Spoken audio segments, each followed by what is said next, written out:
ይህ ፕሮግራም የቀረበላችሁ ከጀርመን የባህል ማዕከል ጋር በመተባበር ነው።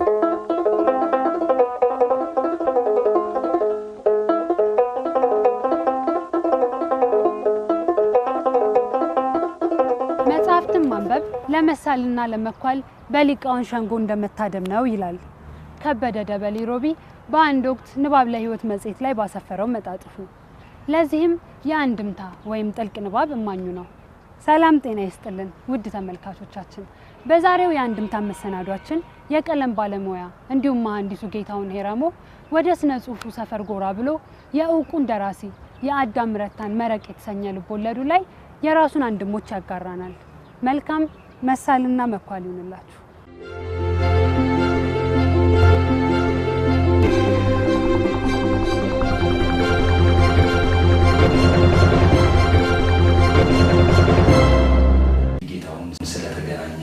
ደስብሎኛል። የመጀመሪያ መድረክ ላይ መገናኘት የሆነ የሚፈጥረው የራሱ የሆነ ስሜት አለና ከነዛ ስሜቶች ጋር ስለተገናኘን በጣም ደስ ብሎኛል። እንኳን ደህና መጣ። የመጀመሪያ መሆን ትንሽ ያስፈራል ግን ደስ ብሎኛል። እሺ እንግዲህ አንድምታ መሰናዷችን ከዛሬ ጀምሮ ለተመልካቾቻችን የሚቀርብ ሲሆን በዋነኝነት ስነ ጽሁፋዊ ትንታኔዎች የምናደምጥበትና የተለያዩ ሙያተኞችን ንባቦች የምናጋራበት መድረክ ነው። ለዛሬ ደግሞ በጣም ተወዳጁን አዳም ረታን አንግበን የተገናኘነው በዚህ መድረክ ላይ የአዳም ረታ ለጊዜው የመጨረሻ ስራ የሆነውን መረቅ የተሰኘው የልብ ወለድ ስራው ላይ ንባቦችን እንድታጋራን ስለመጣ በጣም ደስ ብሎኛል። እንዴት ነው መታንብልን? በምን መነጽር ነው ልታሳየን የተዘጋጀው? ከዚህ ብንጀምር በጣም ደስ ይለኛል። እሺ በርግጥ በጣም በተወሰነ ደቂቃ ውስጥ ስለ አዳም ረታ መረቅ ረጅም ልቦለድ ነው ማንሳት በጣም ይከብዳል። ግን ዋና ዋና ነጥቦችን ብቻ ማንሳት እንችላለን። እኔ ሞር ከልብ ወለዱ አጻጻፍ ቅርጽ ላይ ናሬቲቭ ፎርሙ ላይ እሱ ላይ ብናወራ ጥሩ ነው። ምክንያቱም ፎርሙ ላይ ስናወራ ሌሎችም እንዲያነቡ ትንሽ የመገፋፋት ነገር ይኖራል። ያነበቡትም እንዲደግሙ ያለና ፖስት ሞደርኒዝም ነው ያው ቅርጹ ብዙ ጊዜ እንደሚባለው የፖስት ሞደርኒዝም ድህረ ዘመናዊነት ልብ ወለዶች ትልቁ የቤት ስራ ያለው ሪዲንግ ላይ ነው፣ ንባብ ላይ ነው። it is how the reader reads ይላሉና አንባቢው ላይ ነውና አንባቢያን አሁንም ተመልካቾቻችንም እንደገና ደጋግሞ እንዲያነቡ በር የሚከፍት ስለመሰለ ናሬቲቭ ፎርሙ ላይ ትረካ ቅርጽ ላይ እንድንነጋገር ነው በእኔ በኩል ያሰብኩት። ቆንጆ ነው። ግን በመሰረታዊ ደረጃ ፈርጀን ከምንነሳ መጀመሪያ ድህረ ዘመናዊ ነው ያስባሉ ነጥቦችን ነካ ብናደርጋቸው በጣም እንችላለን።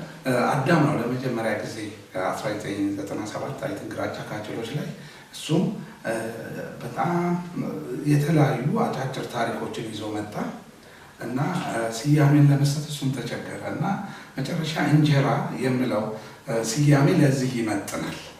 ምክንያቱም የእንጀራ አይኖችን በምናይበት ጊዜ በመካከላቸው ያለው ርቀት የተሰላ በሂሳብ የተሰላ አይደለም፣ ግን ውስጥ ደግሞ ገባ ስንል ከስር ይገናኛሉ። ስለዚህ እነዚህ አጫጭር ታሪኮች በውጭ በኩል ስናያቸው ፍራግሜንት ናቸው፣ የተለያዩ ናቸው፣ ውስጥ ግን ያስተሳስር ነገር አለ ብሎ አዳም 1997 መስለኛል ግራጫ ካቸሎች ላይ ይህም ትልቅ እውነት ይዘው መጣ።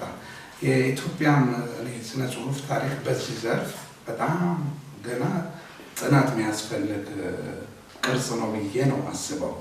እንደ አጋጣሚ አንድ ጥናታዊ ጽሁፍ አግኝቼ ነበር የዶክተር ደመቀ ታሳው። እሱ ላይ ምን ይላል ዶክተር ደመቀ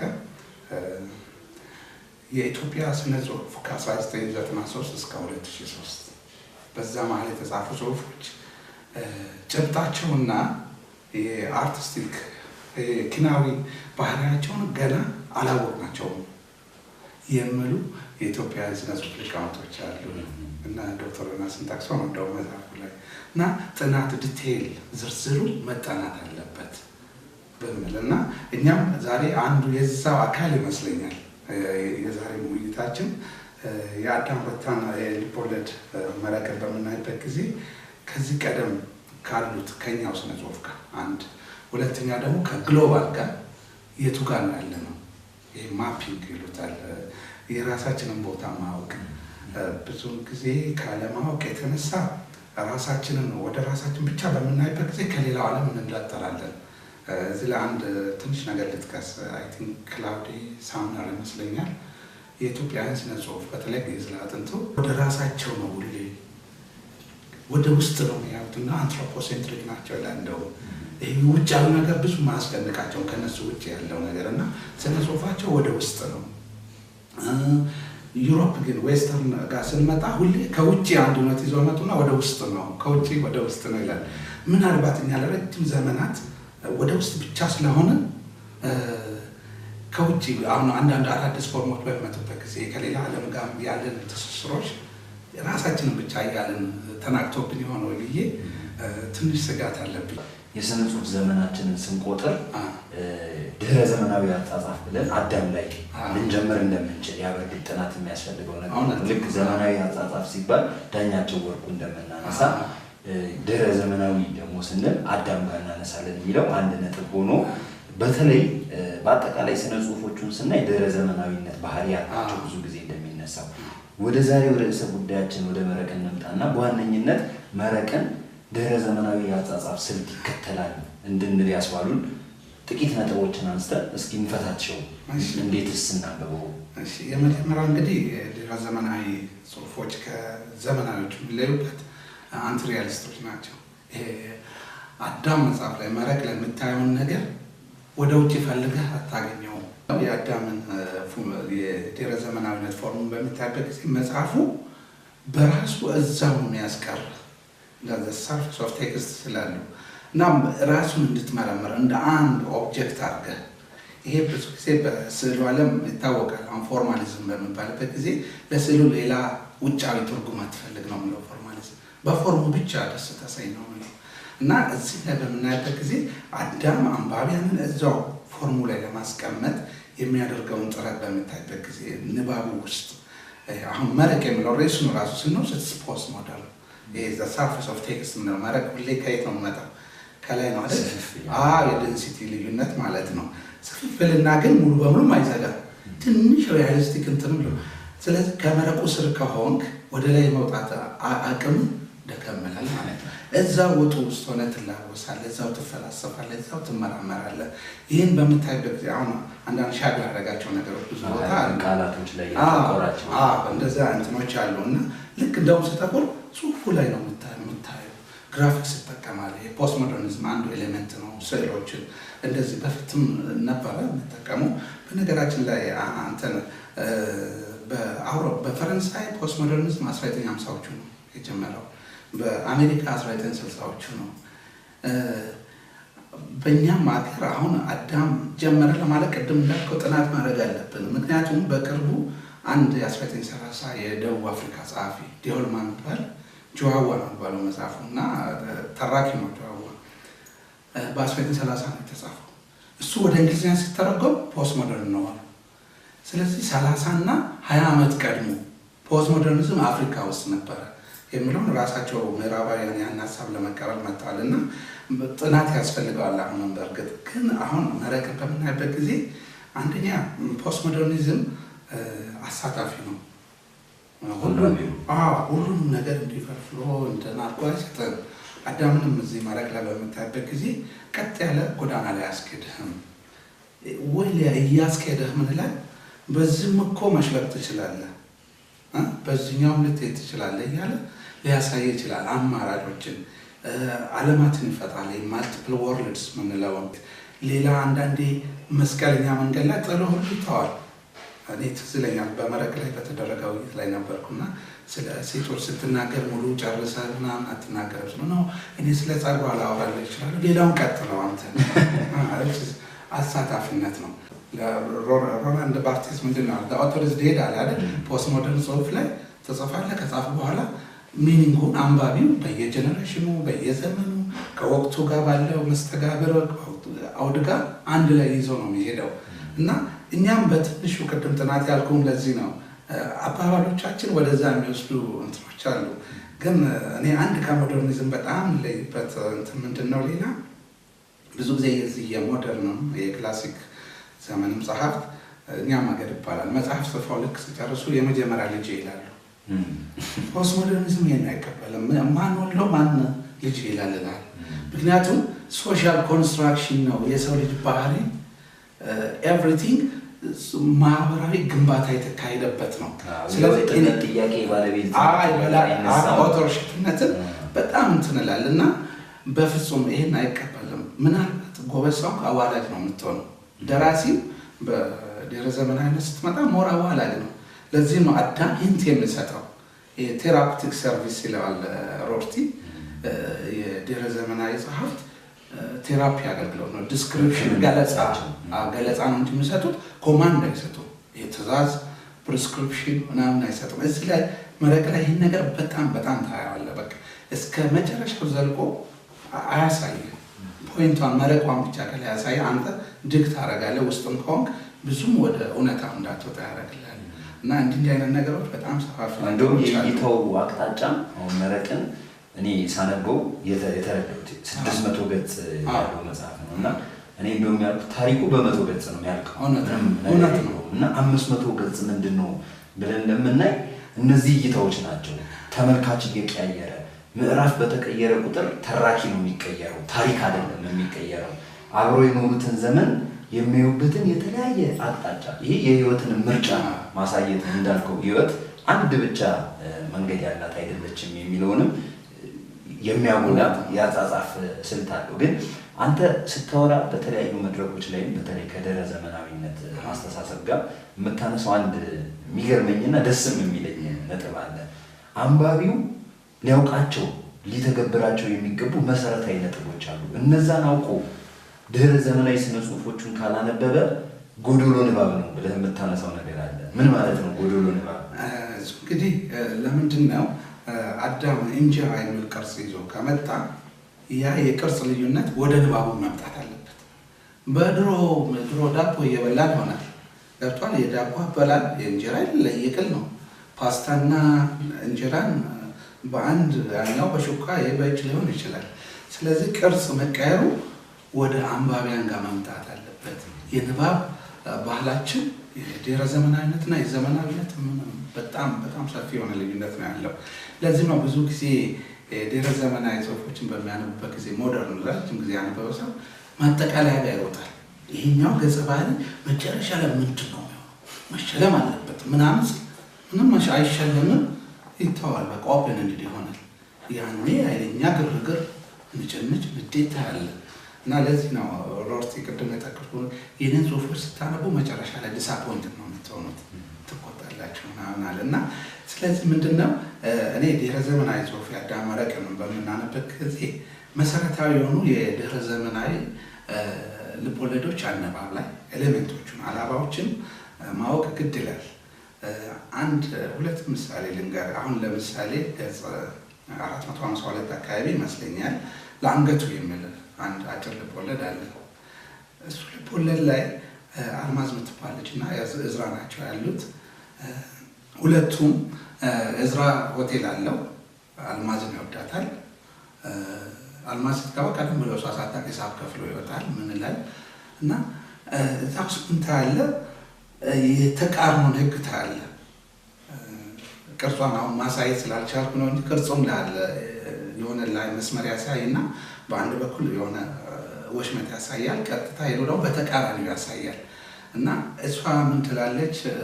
እዝራ መልኩ በጣም ያስጠላ ምናምን ትልና ትንሽ ወረድ ብላ ግን እዝራ ስስቅ በጣም ያምራል ትላለች።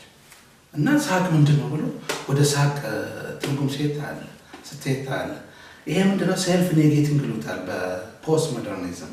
እንዲያውም ዴሪዳ ምንድነው ብለው አንድ ጽሁፍ ስትጽፍ በእጅም በምንም ስትጽፍ ትሰርዘዋለህ ተሳስተህ፣ ግን የሰረዝካት ነገር አንዳንዴ በደንብ ካልጻፍ ትታያለች። ገብቷል? ሙሉ በሙሉ አንድ ነገር በምንሰርዝበት ጊዜ የመጀመሪያው ጫና 100% አይለቅም ነው የምለው።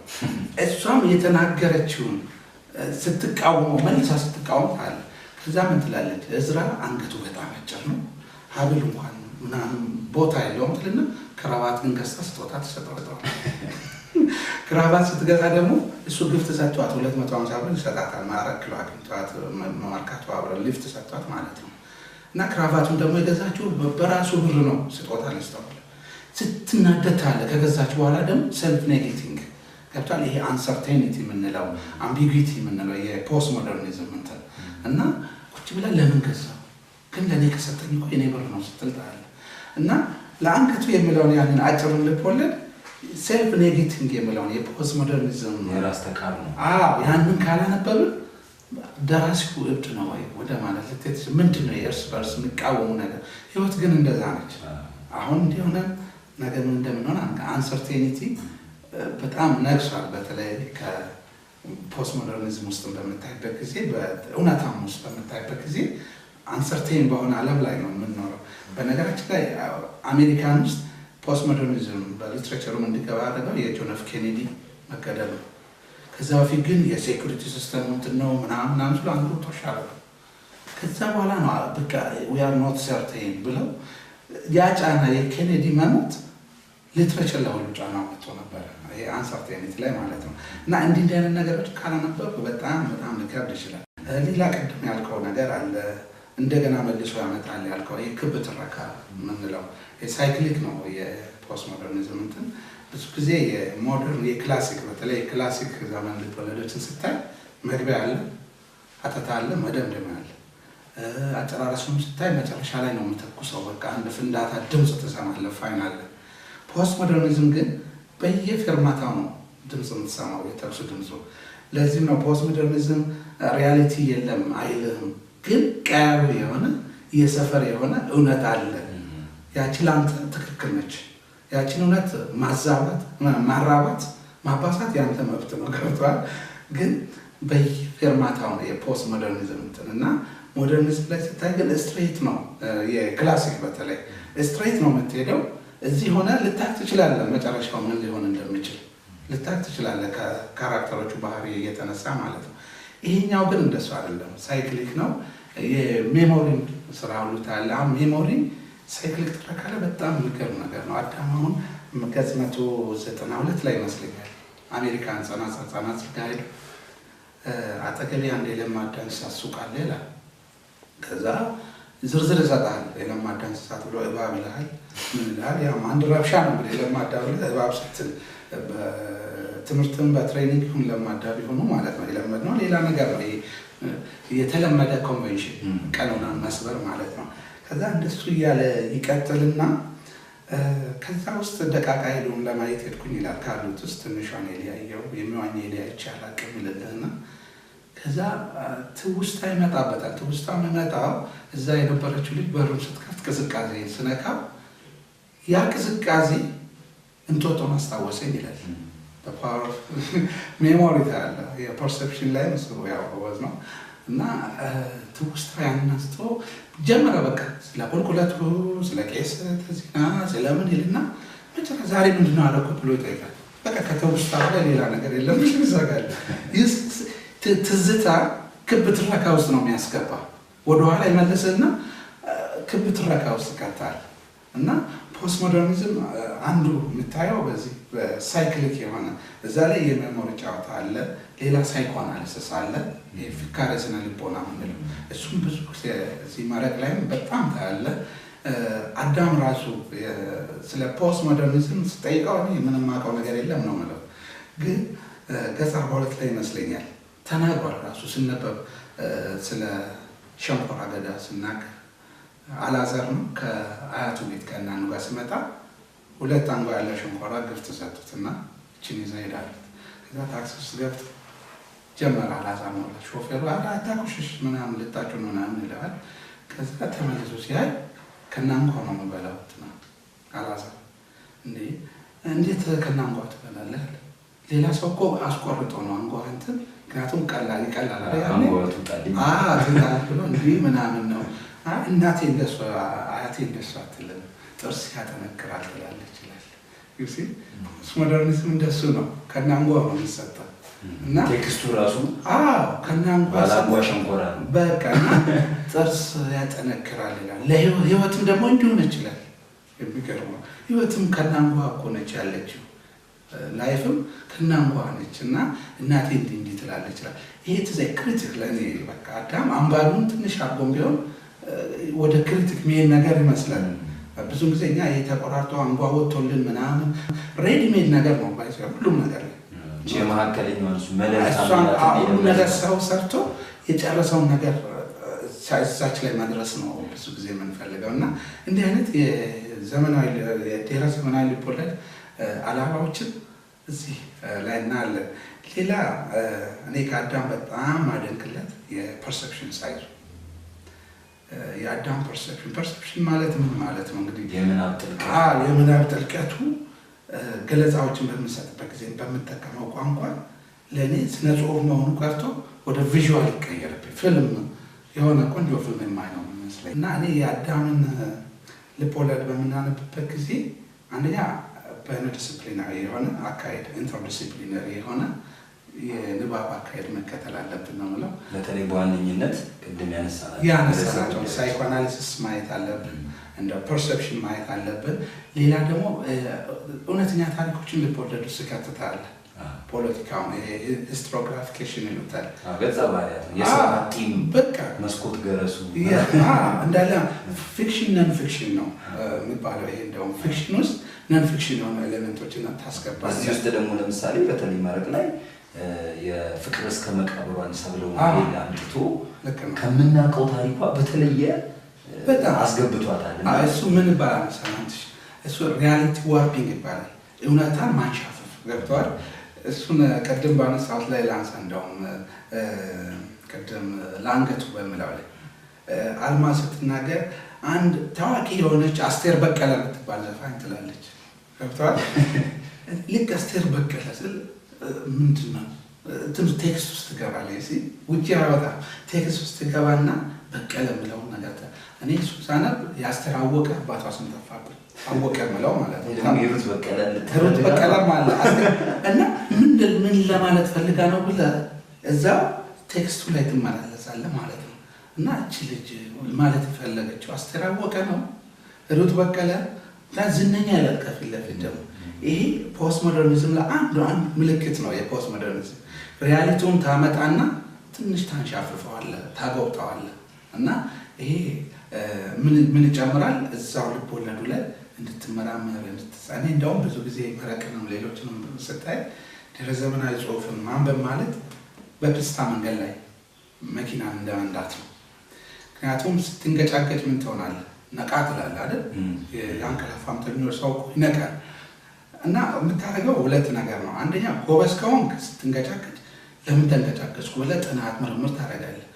ሁለተኛ ደግሞ ጎበዝ ካልሆንክ ይሄ ልቦለድ አይደለም ብለህ ገመዱ ጋር ሳትደርስ ድሩን አቋርጠህ ትሄዳለህ። እና አለው ወዳጆች ብዙዎች መሀል ላይ ደርሰው አዳም ምንድን ነው የሚያወራው? የሆነ ነገር ጀምሮ ስለ አቧራ ያወራል ምናምን የሆነ ሆሽ መሰርተው ደግሞ ስለዚህ እንደኔ ያቺኛውን እንዲቀጥልልኝ ነው የሚፈልገው። ገጭ ማለት ቁጥር ተነካ ተሳፋሪ ስትሆን ትበሳጫለህ። ስለዚህ ተሳፋሪዎች ይናደዱበታል ማለት ነው። ልክ ነህ። በተለይ ሾፌሩ ብዙ ጊዜ ሾፌሮችን አይተህ እንደሆነ በተደጋጋሚ የነዱበት መንገድ ላይ እውቀቱ አላቸው። ይሄ ሜንታል ማፕ ይሉታል አርባን ፕላነርስ። የቱ ጋር ጉድጓድ እንዳለ፣ የቱ ጋር ምን እንዳለ፣ የቱ ጋር ስፒድ መቀነስ እንዳለባቸው ያውቃሉ። እነሱ ጥሩ ናቸው፣ ጎበዞች ናቸው። ገብተዋል። በደንብ ህጉን ያውቃሉ ማለት ነው። ሌሎችም ተሳፋሪዎች እችን እውቀት እንዲያገኙ ነው ማለት ነው። ትልቁ መጨረሻ የማጠቃለያ ነጥብ ላንሳና እንዝጋው። አዳም ረታ ከዕለት ወደ ዕለት በጣም ብዙ አንባቢ እያፈራ ያለ ጸሐፊ ነው። መረቅም የወጣ ሰሞንም በጣም ነው አንባቢያን ተሻምተው የወሰዱት። እንደገና ሁለተኛ እንደታተማ ቃለው እና እንደዚህ ብዙ አንባቢ የኖረው የእውነት በይነ ዲሲፕሊናሪ አንባቢ ነው ብለህ ታስባለህ? በተለይ ከብዙ ሰዎች ጋር ስታወራ ያንን ነገር አይተህ ነው ወይስ እንዳልከው የምትጣፍጠዋን ከብፌው ላይ የምትጣፍጠዋን ሽሮ የምትጣፍጠዋን ጥብስ ብቻ ይዞ አያጅ እየሆንን ይሆን? አንባቢ ላይ ልታስፈርደኝ። እኔ እንደውም ብዙዎቹን ቆንጥጦ የያዘው የሚመስለኝ ፐርሰፕሽኑ ነው። ምናባዊ እንትኑ አገላለጹ የሚገልጸው ነገር ይሄ ጥቃቅን ነገሮች ላይ የሚሰጠው እንትን በጣም ፓወርፉል ቪዥዋል ነው ብያለሁ። ቪዥዋል ነገር ደግሞ ፓወር አለው አይደል? ቪዥዋል ስለ ቴክስት ሆኖ ግን እያየ የሆነ ነገር ነው መስሎ እና ቋንቋውን በጣም ይሳል እና ይሄ እንደ ሰጀሽን ነው እንደ ምክር ነው እንጂ በዚህ በኩል ብቻ ይነበብ በዛ የሚል ነገር አለ። የሚፈልግ ሰው በዚህኛው ሊያነብ ይችላል፣ የማይፈልገው እንትን ይላል እና ግን እኔ አገላለጹ የፐርሰፕሽዋል ስኪሉ በጣም በጣም የመጠቀ በጣም የሚያኮራኝ ደራሲ ነው አዳም ላይ። እዚህ ገበታ ላይ ታድመ እይታዎችህን ሀሳቦችህን ስላጋራህን በጣም አድርጌ አመሰግናለሁ። እርግጠኛ ነኝ በሌላ ጊዜ ደግሞ በሌላ መጽሐፍና ታሪክ እንደምንገናኝ። በጣም አመሰግናለሁ አንተን እኔን ስለጋበዝከኝ።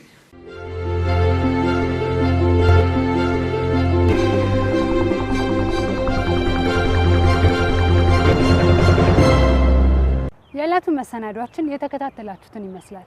አብራችሁን ስለቆያችሁ ከልብ እናመሰግናለን። በሚቀጥለው መሰናዶ እስከምንገናኝ መልካም የንባብ መልካም የጥሞና ጊዜ እንመኝላችኋለን። ሰላም ተኛ ገስግስ እስክትገናኙ እስክታየው ድረስ ሂድ ልቤ ተራመድ ባንጎሌ ተመራ አያግድህ ዳገት አይቅጣህ ተራራ